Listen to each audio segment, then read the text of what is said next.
These are your March-April announcements. Join us each weekday morning at 6 a.m. for morning meditation and continue at Tuesdays at 7 p.m. for legislative and justice conversations, followed by Pastor and the I Will series. And on Sunday, join us for CLA at 8 a.m. It's about that time. Join us for He's Alive. It's Lenten season. Pick up your copy at the church and join us in April for the Easter experience for the family. And we will also have a walkthrough Passion Week experience.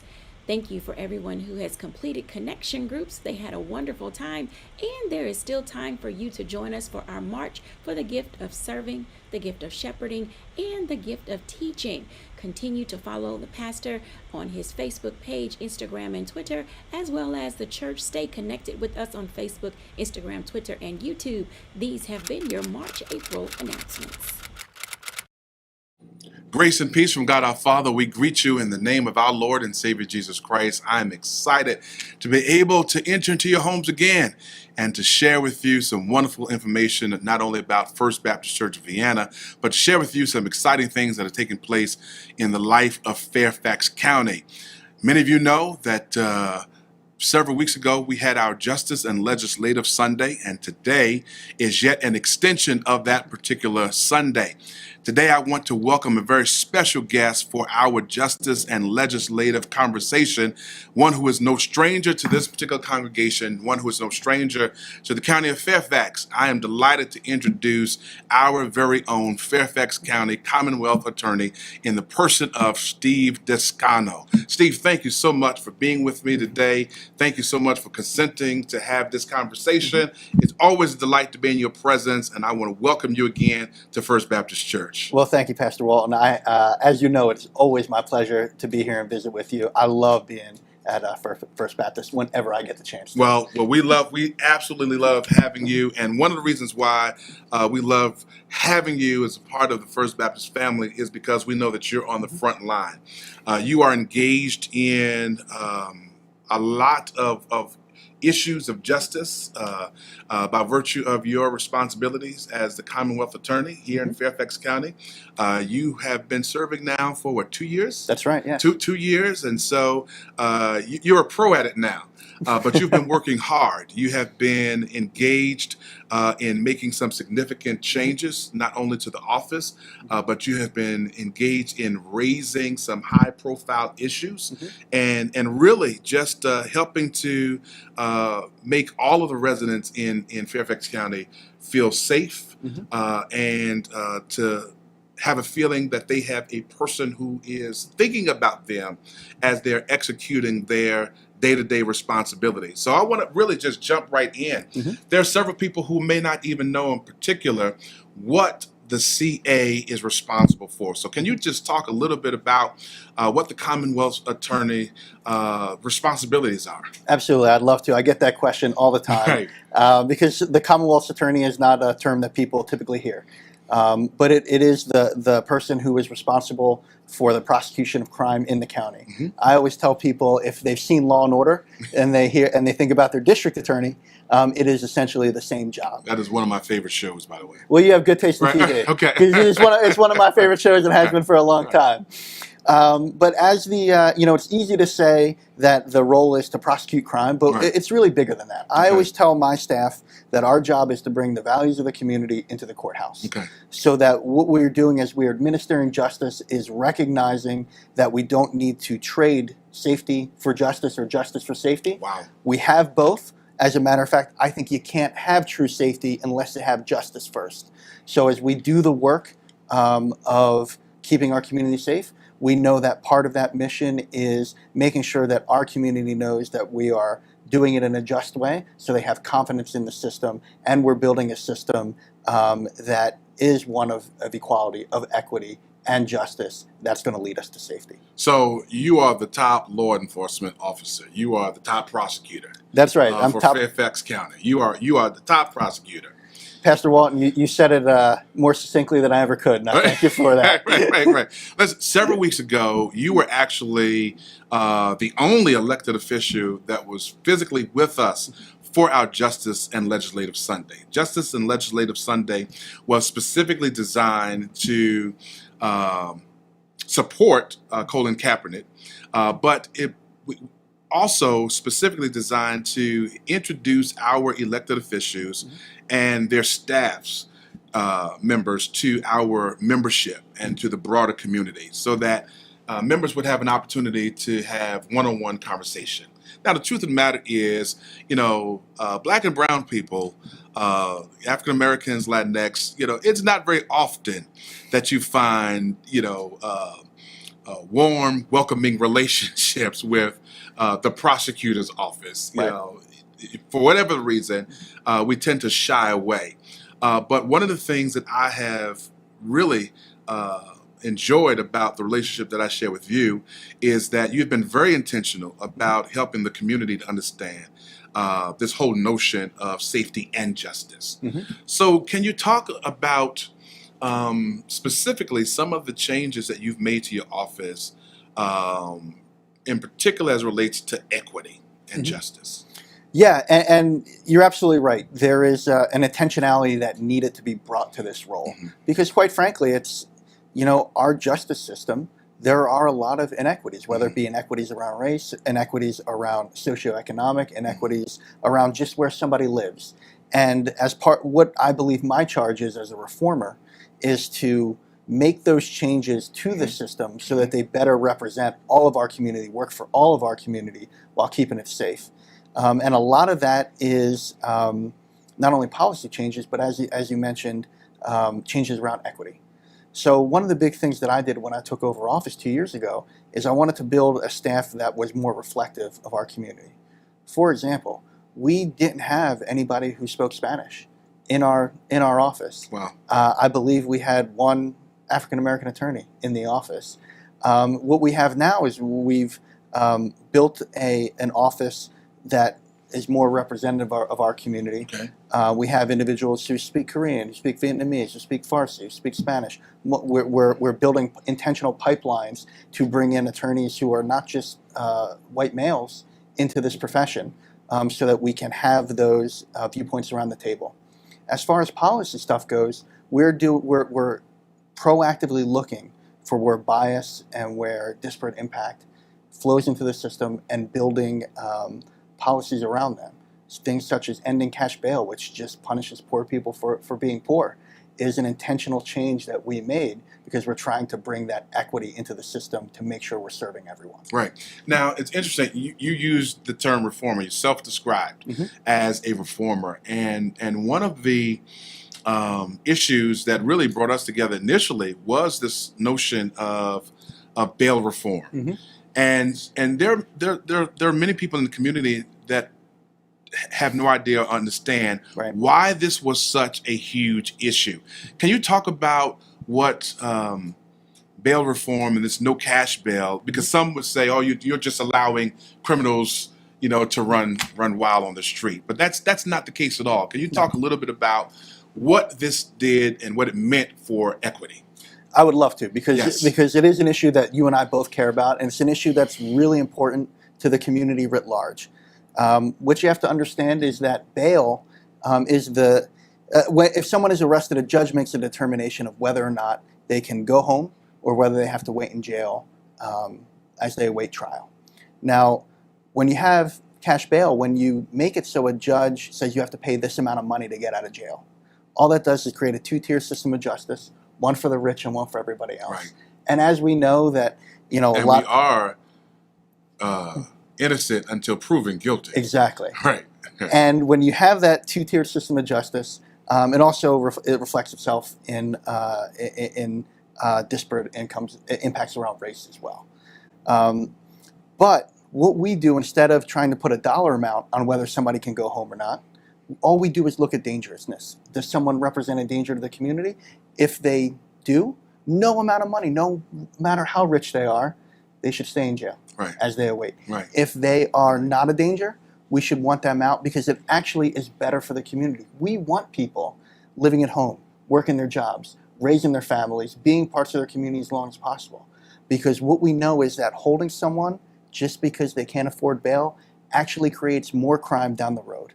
And what we were trying to do is we were trying to break that cycle of poverty that leads to crime, that leads to incarceration.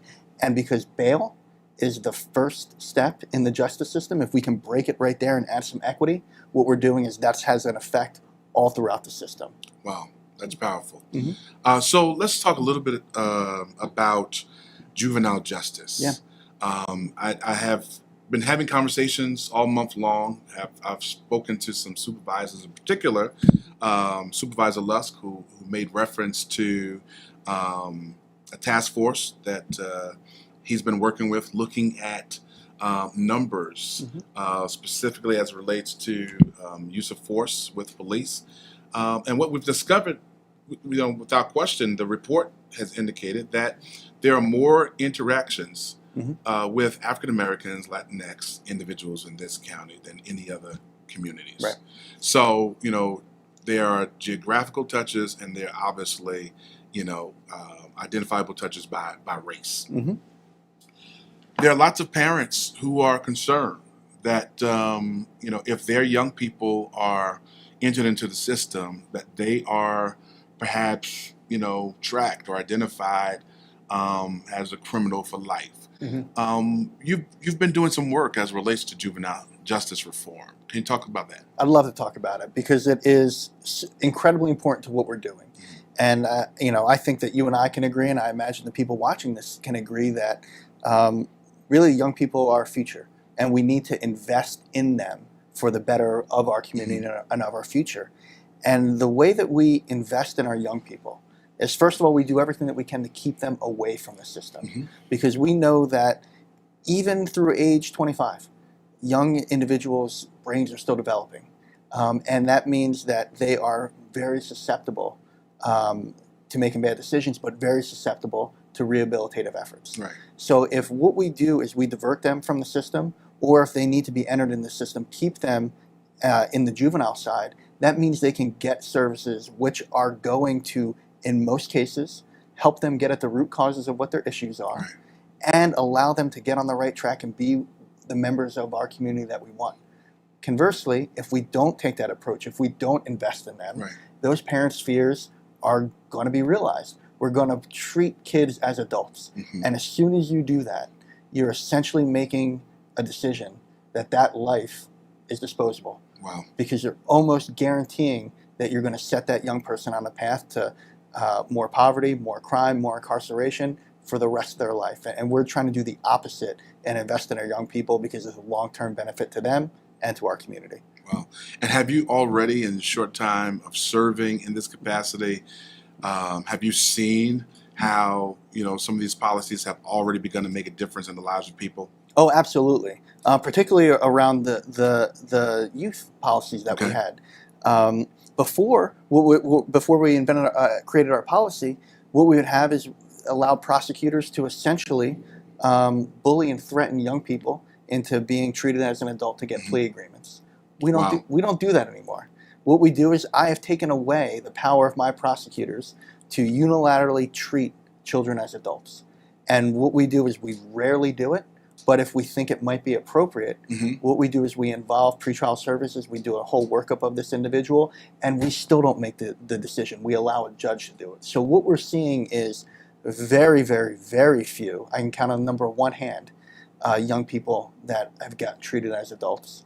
And what we're able to do is we're to put the majority of people, either divert them totally, or put them in the juvenile justice system, which is a rehabilitative system. And we're already seeing the results from these individuals. Their lives are improving, and their future is much, much brighter. Wow, wow. So, diversion. I know you're preparing some huge announcements coming up. That's right. But can you talk just a little bit, give our listeners just a sneak peek of some of the work that you've done and are doing on diversion programs, and help people to understand, literally what that means? Oh, absolutely. Yeah. I'm happy to do so because diversion is one of the big things that we're trying to do. As a reformer, what we're recognizing is that we put way too many people into the system, particularly for low-level things, and that just feeds and helps them or pushes them down a path towards more crime, less public safety. If we can divert individuals, what we do is we're trying to grab people in their first touch with the justice system and help them get at root causes so that they don't have to continue to cycle in and cycle out. It's always very effective. As a matter of fact, study after study has shown that if you want to look at recidivism rate, if you divert somebody first and get them help, they're much less likely to return to the system. Wow. And what we're doing is I like to think that we're about to announce some of the next generation of diversion. Okay. Instead of having a program where everybody does the same thing, what we're doing is we're taking individuals and we're going to be providing them wraparound services that are singular to their issues. So whether that is mental health, whether that's drug addiction, whether that is the need for housing, whether that is jobs, we are matching these individuals with the help that they need, and we're very excited.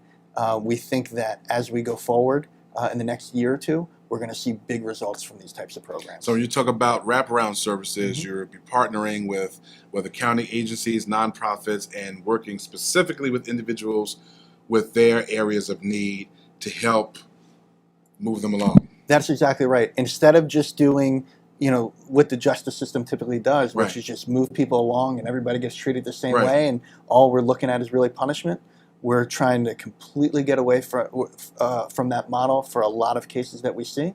And like you said, get at the root causes, partner with services, and really help these individuals build their lives. And have you seen anything like this anywhere else in the state or the country where this has been successful? We've seen some around the country. We've been talking to partners all around the country. This is really going to be the first iteration of this in Virginia. And we're not copying what anybody else does, because Fairfax County is special. All the programs, everything that we do is all geared towards Fairfax County issues, but we're taking best practices from our cohorts around the country and implementing them here. And as we do that, we're putting a big emphasis on data so that we create iterative processes where we figure out and fine-tune so that the further along we get down the road, the more effective we become. So you really are a reformer. I'm an innovator. I won't say it, but you can say it, and I'll take it. I'll take it. Gotcha. So how does this impact, if you will, also another hot issue as relates to issues of equity, mandatory minimums? When I think about the crack era and some of the larger, national federal crime bills and all of those things where mandatory minimums became real popular. And there were lots of questions about how those mandatory minimums impacted, minority communities. And when there were other communities where someone could be charged of something lesser, and receive just a slap on the wrist. So what kind of work are you doing there? I'm glad you asked, because it's a big issue, and you're right that it is not only an issue of fairness, but it's an issue of racial justice in many ways. And what I want your viewers to know is that, as you mentioned, crimes can be charged a number of different ways. With a mandatory minimum sentence, meaning a judge has to give that punishment, or without it. Okay. And what we're doing in my office is we are getting away from charging mandatory minimums wherever possible. The reason for that is it does not make our community safer. As a matter of fact, it makes our community less safe.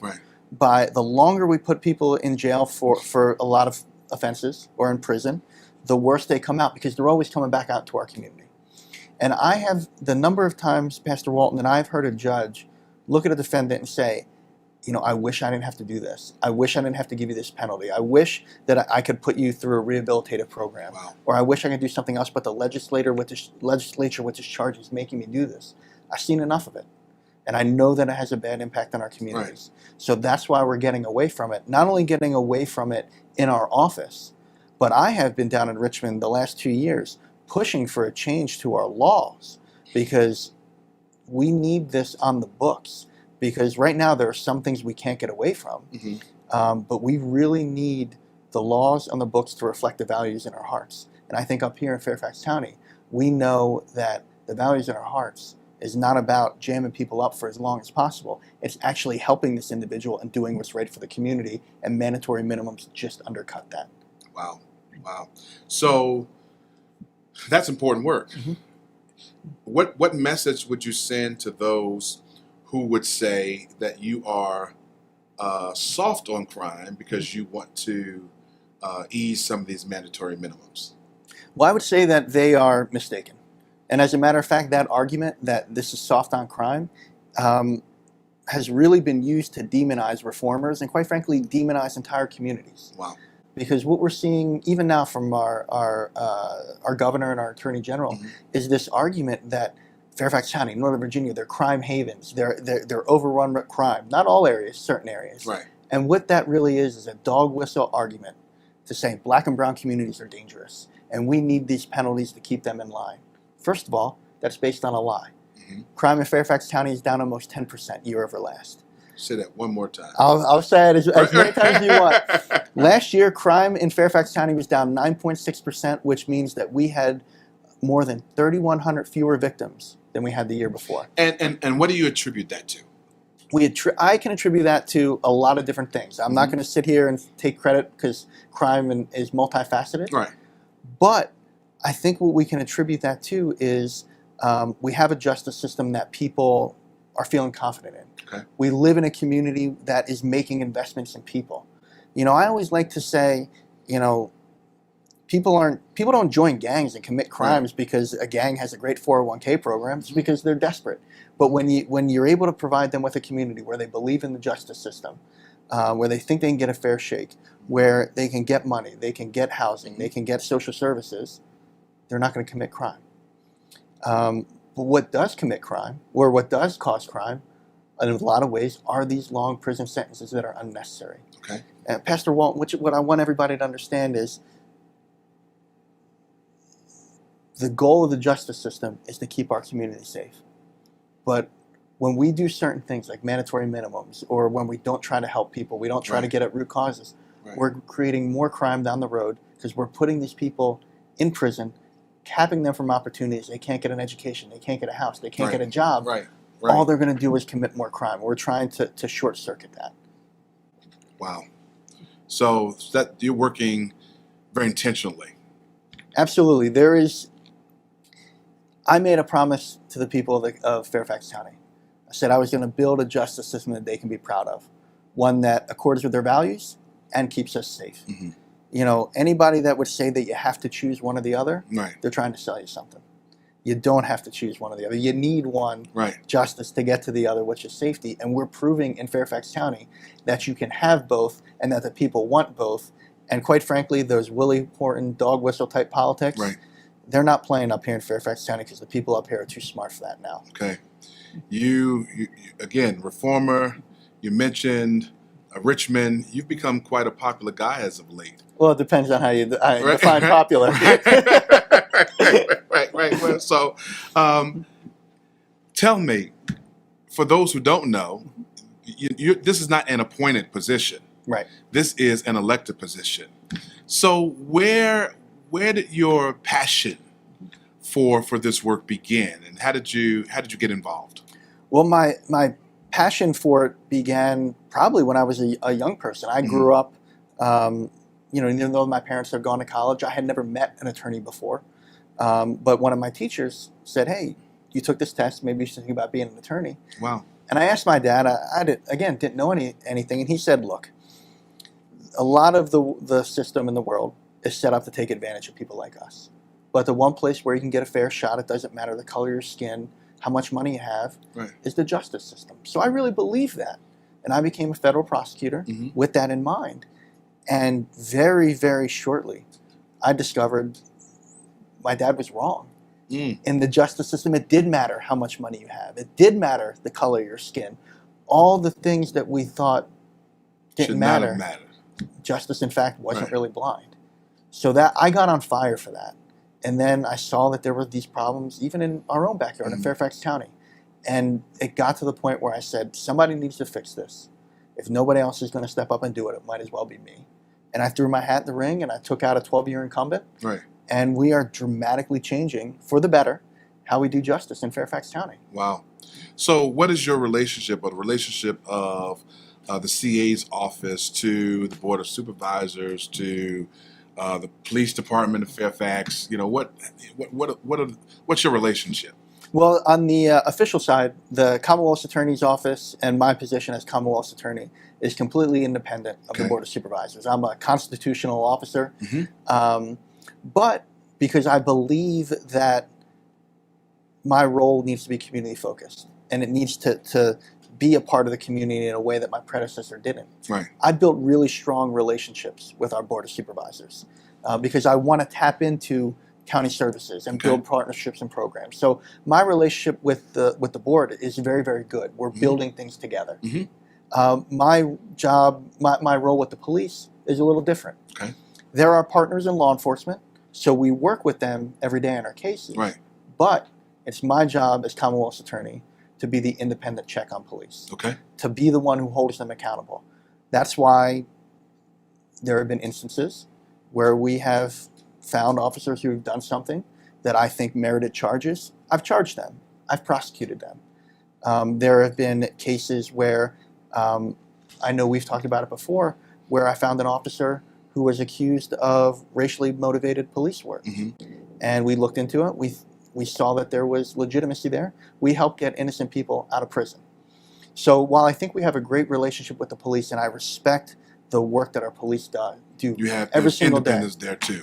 there has to be the independence. There has to be that arm length, because the people of this county need to feel comfortable that if there's a mistake, if there's a criminal act, Right. that I am going to step in and hold them accountable. And I hope my track record speaks for itself, that I won't hesitate to do it. Okay. And your investigations of police is separate and apart from what many would call, I guess, internal affairs. That's So right. if individuals have questions or concerns about policing, they would not come to you first. They would go directly to the police department. That's right. So it's a really, really good point. And by law, they have to be separate. Right. So internal affairs is for, that's an internal police department for issues for administrative discipline, which can result in firing as well. Right.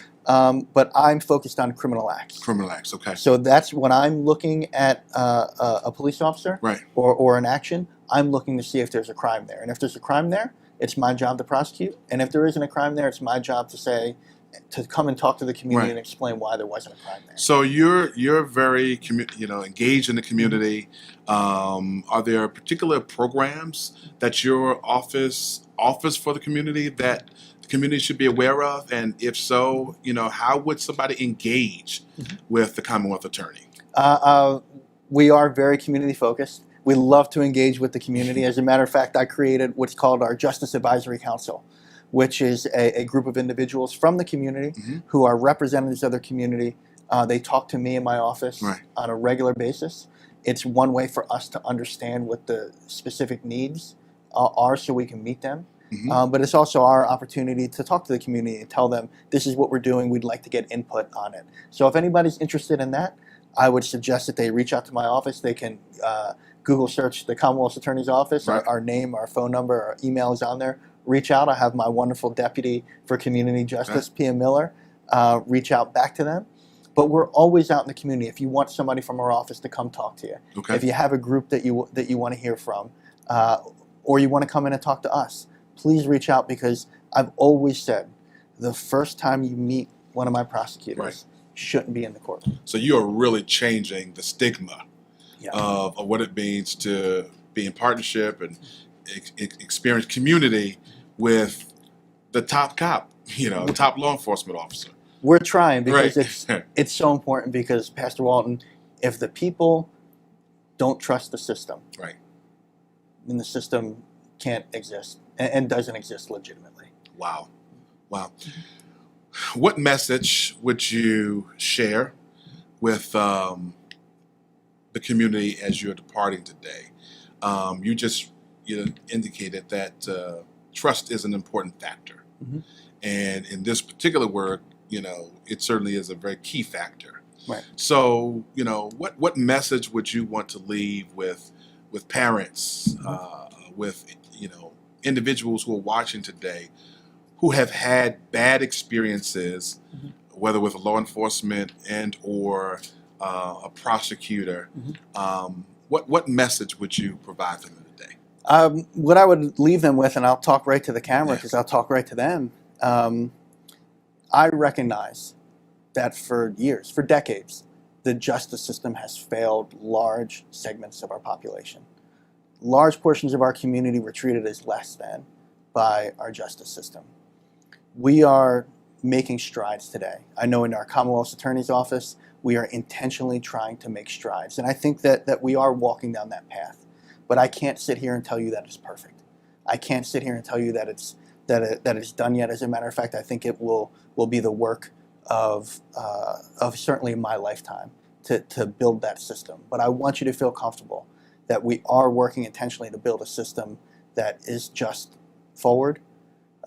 We understand that we need to reflect the values of the community, and that I would ask each and every one of you to engage with us, to help us along that path, because we want to build that justice system that you're proud and that your kids and your grandparents or your kids and your grandkids are proud of, that exists here in Fairfax County. That's powerful. Thank you so much for sharing. I really do believe that this is about relationship. It is about being able to trust the people who are elected to represent you. It is very clear that you are intentional about this work. And as I've said to some of our other guests, we may not agree on every issue, but it is good to know that even when there are moments of where we don't agree, that we can pick up the phone and, because of relationship, be able to talk through those particular situations. And so thank you for your service. Thank you for the work that you're doing. And if there's any way that we can engage in a greater way as a faith community, please always let us know. And ladies and gentlemen, there you have it. Steve Descano, our Fairfax County Commonwealth attorney who's working on our behalf. I want to encourage you to engage his office. I want to encourage you to ask questions. I want to encourage you, as he said, don't let your first experience of meeting him be in the courtroom. They're making themselves available, and so we want to take advantage of this opportunity to engage our top prosecutor. Thank you so much for sharing with us today. Look forward to more conversations to come. We'll see you next time. These are your March-April announcements. Join us each weekday morning at 6 a.m. for morning meditation, and continue at Tuesdays at 7 p.m. for legislative and justice conversations, followed by Pastor and the I Will series. And on Sunday, join us for CLA at 8 a.m. It's about that time. Join us for He's Alive. It's Lenten season. Pick up your copy at the church, and join us in April for the Easter experience for the family. And we will also have a walkthrough Passion Week experience. Thank you for everyone who has completed connection groups. They had a wonderful time, and there is still time for you to join us for our march for the gift of serving, the gift of shepherding, and the gift of teaching. Continue to follow the pastor on his Facebook page, Instagram, and Twitter, as well as the church. Stay connected with us on Facebook, Instagram,